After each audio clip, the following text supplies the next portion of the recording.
Hey guys, thanks for joining me tonight. I wanted to go ahead and show you a super cool little mod that I do on my little Swiss Army knife here. Guys, this is not intended to be a go-to method of starting a fire by any stretch of the imagination. It's just a redundancy, it's a novelty, and I would say though that in an emergency, if you reach for your Bic lighter and it's out of fluid, maybe you lost your fire steel, and you don't have your better fire starting resources with you, if you just have your Swiss Army knife, this could keep you out of a bad spot. Guarantee you at least one more fire, maybe two or three fires. So I'm going to go ahead and show you exactly what I'm going to do here.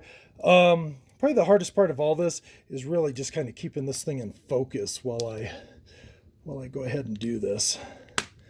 I wouldn't normally open up all my little blades and screwdrivers and everything at the same time because it's probably just not the best plan in general. But I'm going to go ahead and do it anyway, just to make it a little easier for you to see what's going on. Yeah, there we go. All right, here we go, guys.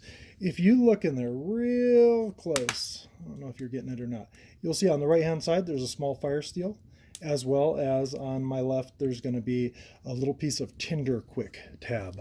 So let me go ahead and take that thing out of there. I'm going to hold this and hopefully not catch myself on it. All right, backup plan. You might want to have a pry tool with you guys of some sort, but that's what I just did there. Let me get this out now that I have that. All right, so I've gotten everything out of there. All right, there's my Swiss Army knife, and what's just come out of it, guys, is one piece of Tinder Quick, which I kind of compressed down with my pliers before putting it in there, and that will guarantee me probably two good fires. Depending on what's going on, I can probably get two, maybe three fires out of that thing. But it's basically like I don't know if it's cotton or something comparable to that, with maybe some sort of, flame extender in there, like a waxy kind of thing. But I have that. I also have right here, this is just the little micro size fire steel from firestarter.com. Guys, get a hold of them. Tell them you're looking for something that will fit in your Swiss Army knife or your Leatherman Wave. I did the exact same thing in my Leatherman Wave, except I put a lot more tinder in there. So go back and check out that video, how I did that. But yeah, guys, that right there is, what's going to get my spark. And this right here will go ahead and do a great job on, getting me tinder for a couple of fires, assuming I prep everything out good. Now, here's the thing, guys.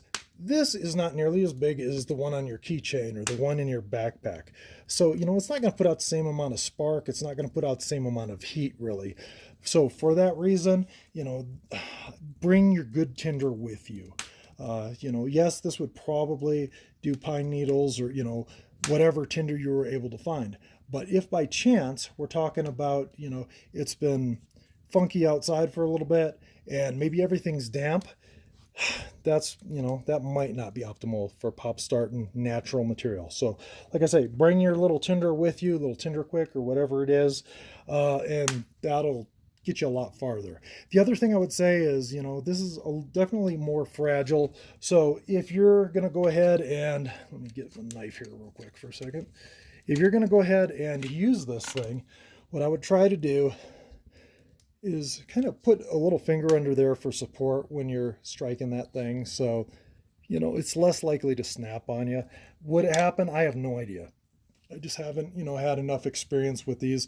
I've really primarily only used them, like I say, just for lighting my Tinder Quick and some cotton balls of Vaseline, that sort of thing primarily. It strictly is a backup plan for me. But, as opposed to worrying about it, I just put a little support under that. The other thing is, if you drop that thing in the backcountry, guys, you're probably not finding it again. So for those reasons, like I say, it really should be definitely a extreme backup plan. All right, guys, thank you so much. As I mentioned before, I've done the same thing on my Leatherman Wave. Feel free to check out that video. And in general, if you're into Altoids tin videos, emergency, survival kits, Altoids emergency tins, whatever the case is, other, outdoor related videos. Feel free to check out my stuff. You'll probably find something on there that interests you. Also, I did want to give some credit. Guys, Outlaw Edge, I saw one of his videos a while back, and he'd done something similar. So that's kind of was my inspiration for this.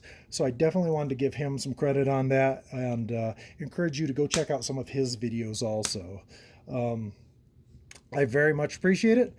Like I say, firesteel.com is where you can find that micro, and just tell them what you're looking for, and tell them Thinking Survival sent you over there. You guys have a wonderful day. Thank you so much. I really do appreciate it. Feel free to hit the like button, subscribe, maybe ring that bell if you want notifications in the future. Thank you so much. You have a wonderful night. Bye-bye.